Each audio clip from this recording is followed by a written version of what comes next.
Hello बच्चों, chemistry class में आपका स्वागत है और मैं हूं आपका केमिस्ट्री टीचर सतीश श्रीवास्तव। आज मैं आपके लिए जो टॉपिक स्टार्ट कर रहा हूं और वो है एंजाइम कैटालिसिस, एंजाइम उत्प्रेरण। तो देखो, चाहे प्लांट्स हो चाहे एनिमल्स हो, इनकी बॉडी में different types of chemical reactions चलती हैं। इन रिएक्शंस को बोलते हैं बायोकेमिकल रिएक्शंस। इन रिएक्शंस को भी कैटेलाइज्ड करने के लिए कैटालिस्ट की ज़रूरत होती है। तो ये जो कैटालिस्ट हैं जो कि बॉडी में होते हैं या बनते हैं और बायोकेमिकल रिएक्शंस को कैटेलाइज्ड करते हैं, तो इनको बोला जाता है क्या? एंजाइम, या इन्हीं का एक नेम और है और वो है बायोकैटालिस्ट। तो इस तरह से एंजाइम द्वारा किसी बायोकेमिकल रिएक्शन के रेट में जो चेंजिंग प्रोसेस है, इसी को हम क्या बोलते हैं? Enzyme catalysis. मतलब हम इस तरह से डिफाइन कर सकते हैं कि the process of changing the rate of, ठीक है, biochemical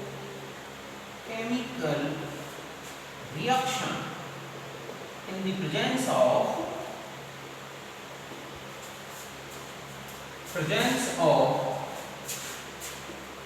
enzyme is called enzyme catalysis. समझ गए ना कि the process of the changing the rate of biochemical reaction in the presence of enzyme is called enzyme catalysis. समझ गए बच्चों कि एंजाइम की उपस्थिति में हम क्या लिख सकते हैं कि एंजाइम की उपस्थिति में जैव रासायनिक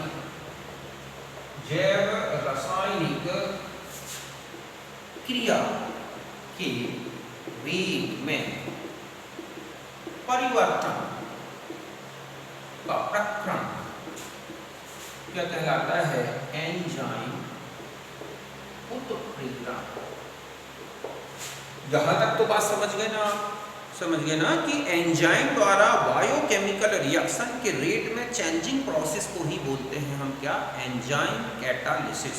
समझ गए बच्चों? एंजाइम द्वारा किसी भी जैव रासायनिक क्रिया के वेग में परिवर्तन करना ही क्या है यहाँ पर? एंजाइम उत्प्रेरण। अब आता है कि एंजाइम क्या होते हैं, ठीक है। अब हम एंजाइम्स के बारे में आते हैं। तो देखो, जो एंजाइम्स हैं ये नाइट्रोजनस ऑर्गेनिक कंपाउंड्स होते हैं जो काफ़ी कॉम्प्लिकेटेड हैं। एक्चुअल में ये प्रोटीन मॉलिक्यूल्स होते हैं और बायोकेमिकल रिएक्शंस को क्या करते हैं? कैटेलाइज्ड करते हैं। तो समझ गए होंगे कि एंजाइम्स आर जो हैं complex nitrogenous organic compounds and catalysed bio organic reactions या बायोकेमिकल रिएक्शंस। ऐसे पदार्थ जो कि क्या है? नाइट्रोजन युक्त कार्बनिक यौगिक हैं और जैव रासायनिक क्रियाओं को उत्प्रेरित करते हैं। तो हम इस तरह से लिख सकते हैं कि enzymes are complex nitrogenous organic compound, ठीक है, and catalyzed biochemical reaction. They are, ठीक है, complex protein molecules and produced by animal और प्लांट्स सेल्स। मतलब है कि ये जो है एक कॉम्प्लेक्स प्रोटीन मॉलिक्यूल्स होते हैं और प्लांट या एनिमल सेल्स द्वारा क्या होते हैं? प्रोड्यूस होते हैं। समझ गए बच्चों कि जो एंजाइम है ये क्या है? जटिल नाइट्रोजन युक्त कार्बनिक यौगिक, समझ गए ना, तथा जैव रासायनिक क्रियाओं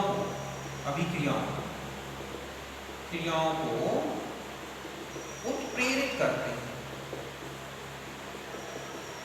ये प्रोटीन अणु तथा जंतु एवं पौधों की कोशिकाओं द्वारा उत्पन्न किए जाते हैं। इसके अलावा ये कोलाइडल नेचर के होते हैं, अपने एक ऑप्टिमम टेम्परेचर पर वर्क करते हैं।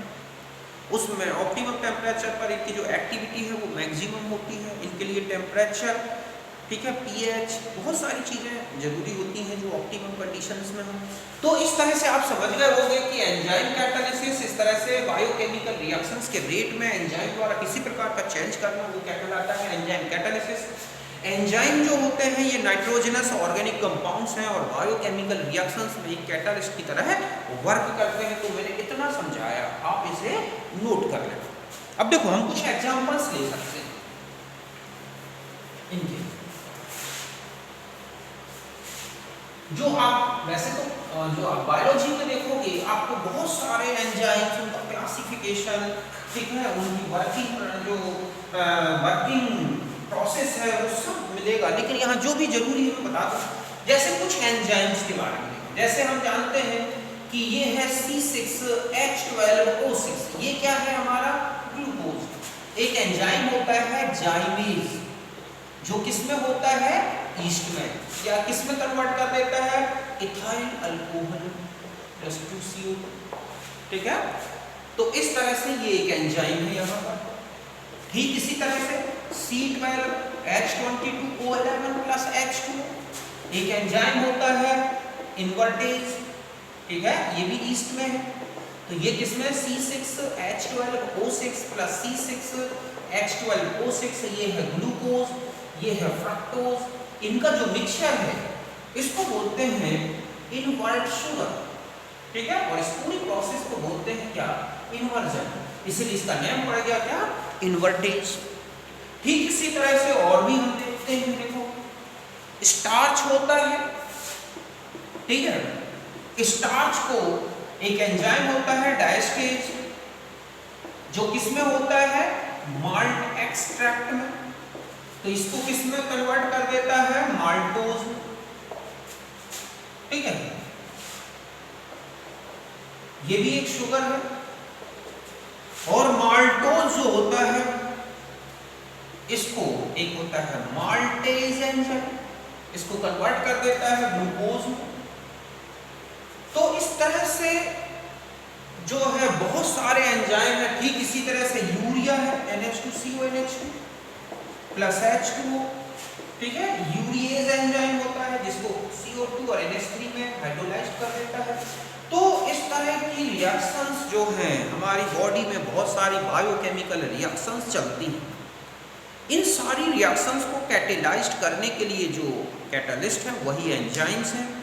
हमारी बॉडी में, एनिमल्स में, प्लांट्स में, सभी में बनते हैं। हमारे शरीर में डाइजेशन हो, चाहे रेस्पायरेशन हो, प्रोटीन सिंथेसिस हो, DNA का सिंथेसिस हो, उसका हाइड्रोलिसिस हो, लिपिड का डिकम्पोजिशन हो, लिपिड, ठीक है, इसी प्रकार प्रोटीन्स से प्रोटीन का जो है हाइड्रोलिसिस हो, ये सब किसी न किसी एंजाइम्स की प्रेजेंस में चलते हैं।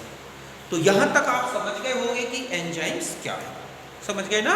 अब हम आ जाते हैं इसके बाद इनकी मैकेनिज्म के बारे में कि एंजाइम किस तरह से वर्क करते हैं, समझ गए ना। तो हम उसको लेंगे। तो देखो एंजाइम की मैकेनिज्म को एक्सप्लेन करने के लिए एमिल फिशर ने एक की लॉ थ्योरी दी है, समझ गए ना। मतलब जो एंजाइम्स होते हैं वो किस तरह से बायोकेमिकल रिएक्शन को कैटेलाइज्ड करते हैं, इसको एक्सप्लेन करने के लिए एमिल फिशर ने एक की लॉ थ्योरी दी है, समझ गए बच्चों, कि एंजाइम उत्प्रेरण के लिए एक एमिल फिशर ने ताला चाबी सिद्धांत दिया है। देखो उसने क्या कहा है कि जो एंजाइम्स होते हैं बहुत ही स्पेसिफिक है, मतलब उनके जो रिएक्शन सेंटर्स हैं जहां सबस्ट्रेट आके जुड़ता है, सबस्ट्रेट मतलब रिएक्टेंट्स, तो एंजाइम और सबस्ट्रेट एक दूसरे में फिट हों, इसके लिए जरूरी होता है कि जो एंजाइम है और सबस्ट्रेट है उनकी जो स्ट्रक्चर है वो एक दूसरे का कॉम्प्लीमेंट्री होना चाहिए, पूरक होना चाहिए। मान लो ये ढक्कन है तो आप इस ढक्कन को यहाँ लगा सकते हैं, क्यों? क्योंकि इसका स्ट्रक्चर और इसका स्ट्रक्चर एक दूसरे का कॉम्प्लीमेंट्री है। आप इस ढक्कन को यहाँ तो नहीं लगा सकते, क्यों? क्योंकि इस तरह की सेटिंग नहीं बैठेगी, यहाँ पर इस तरह कॉम्प्लीमेंट्री स्ट्रक्चर नहीं आ रहा है। तो इसने यही कहा है कि जो एंजाइम होता है और जो सबस्ट्रेट होता है पहले वो आपस में जुड़ जाते हैं और वो एंजाइम एक सबस्ट्रेट को कॉम्प्लीमेंट्री स्ट्रक्चर के कारण जोड़ता है और एक एंजाइम सबस्ट्रेट कॉम्प्लेक्स बनता है जो अनस्टेबल होता है। फिर वो एंजाइम प्रोडक्ट एक कॉम्प्लेक्स में चेंज होता है और बाद में एंजाइम अलग और प्रोडक्ट अलग हो जाता है। तो हम इस थ्योरी को लेते हैं, ठीक है, एमिल फिशर थ्योरी, या इसी को बोलते हैं कि लॉ थ्योरी। ये जो थ्योरी है ये एंजाइम कैटालिसिस को अच्छी तरह से एक्सप्लेन करती है। देखो इस थ्योरी में क्या बोला गया कि एंजाइम एंड सबस्ट्रेट,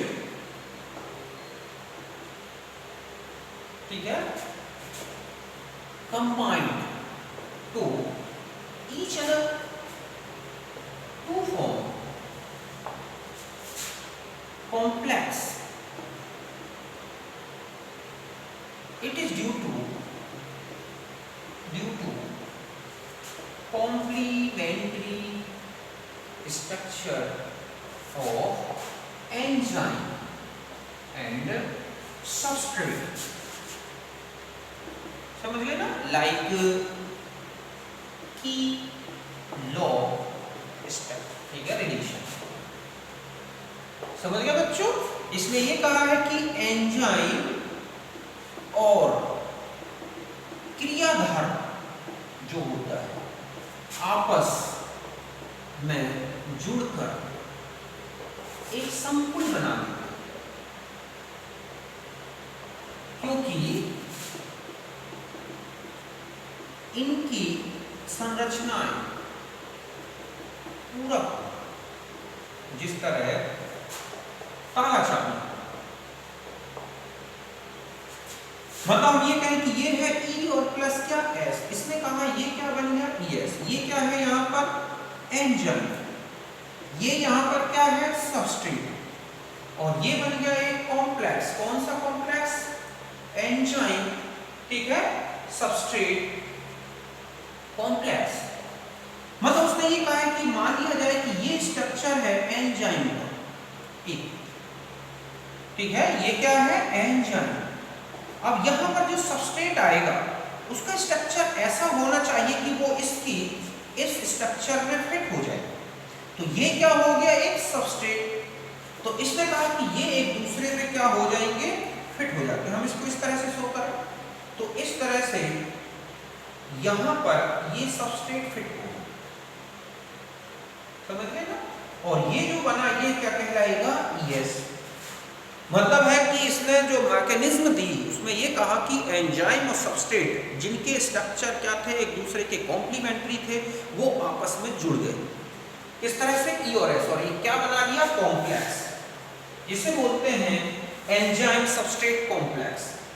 ये जो कॉम्प्लेक्स है काफी अनस्टेबल होता है। अब क्या होगा नेक्स्ट स्टेप कि ये जो है यहां तक आपने लिख लिया होगा, समझ गए ना कि एंजाइम और सबस्ट्रेट से कॉम्प्लेक्स बना, ये अनस्टेबल हो गया। अब उसने कहा नेक्स्ट पॉइंट कि ये जो अनस्टेबल कॉम्प्लेक्स है, ठीक है, दूसरा पॉइंट उसने कहा कि अनस्टेबल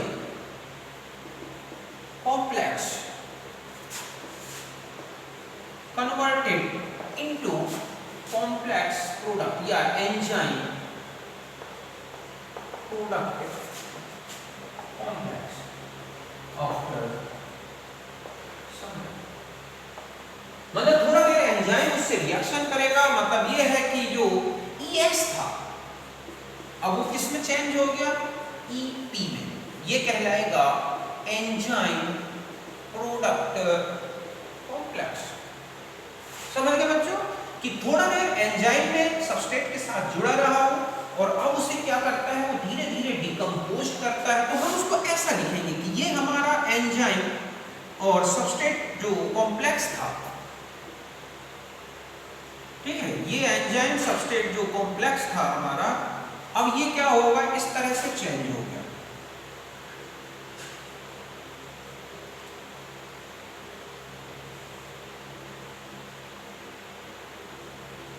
हम इसको यूं इस तरह से करते हैं कि वो इसको इस तरह से हल्का सा ब्रेक कर देता है पार्टिकल्स। और लास्ट पॉइंट उसने ये कहा कि एंजाइम जो होता है, ठीक है, ईपी जो होता है, converted into product and regenerate enzyme and regenerate free enzyme. समझ गए ना बच्चों कि जो हमारा ईपी था, अब वो क्या होगा कि प्रोडक्ट को अलग कर देगा और एंजाइम क्या हो जाएगा, रीजनरेट। मतलब हम ये कहें कि जो ईपी था अब ब्रेक हो गया ई प्लस इसमें पी में। मतलब ये जो हमारा एंजाइम सबस्ट्रेट था, जो इस तरह से फिट था यहां पर, ये अब ये अलग हो गया। मतलब एंजाइम तो अपने आप में क्या हो गया, बिल्कुल अलग हो गया। और इस तरह से ये प्रोडक्ट जो है इस तरह से टुकड़ों में अलग हो गया। तो ये तो बन गया क्या, प्रोडक्ट, और ये क्या हो गया, एंजाइम जो कि फ्री है। और फिर आगे सबस्ट्रेट को पकड़ेगा, फिर उसे एंजाइम सबस्ट्रेट एक कॉम्प्लेक्स बनाएगा, फिर प्रोडक्ट में कॉम्प्लेक्स बनाएगा और प्रोडक्ट को अलग कर देगा। और इस तरह से ये बार बार प्रोसेस चलती है। तो समझ गए होंगे कि कुल मिला के एंजाइम सबस्ट्रेट मतलब इसकी जो मैकेनिज्म है एंजाइम कैटालिसिस की, वो की लॉक की तरह है। जैसे आपने की लगाई, अगर उसका लीवर और अंदर की का जो लीवर है और लॉक का लीवर एक दूसरे का कॉम्प्लीमेंट्री है तो लॉक खुल जाएगा, अन्यथा बिल्कुल नहीं खुलेगा।